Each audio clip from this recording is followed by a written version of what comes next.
அந்த உடன்படிக்கையோட நீங்க போனீங்கன்னு சொன்னா தேவன் சொல்றார், நீ பூந்து போன வீடு ஆசீர்வாதமா இருக்கும். நீ கால் அடி எடுத்து வைக்கிற வீடு ஆசீர்வாதமாக இருக்கணும்.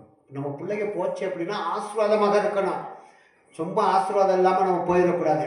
இப்ப பாருங்க, இந்த உடன்படிக்கை பண்ணும்போது நீங்க எந்த இடத்துல போய் நின்னாலும் அந்த 10 பேர் வந்து நிற்பாங்க.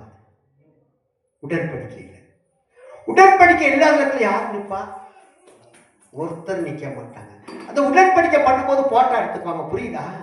போட்டோ எடுத்து வச்சிருப்பாங்க. எல்லா எவிடன்ஸும் நம்மகிட்ட இருக்கும். ஆனா அதை கவர்மெண்ட்ல கொண்டு போய் ரிஜிஸ்டர் பண்ணிடுவாங்க. அந்த உடன்படிக்கையில பண்ற கல்யாணம். உடன்படிக்கை இல்லாத காரியங்கள் எல்லாம் என்ன செய்யணும், ஆரம்பத்தில் உடன்படிக்கை பண்ணினது போல இருக்கும்.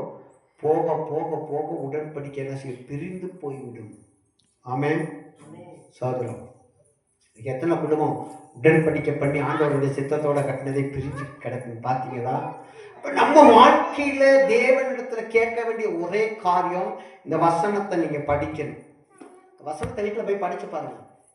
இந்த வசனம் பிரியா படிக்கிற வசனத்துல இருக்காது, அது இருக்காது, அது வேற இது வேற.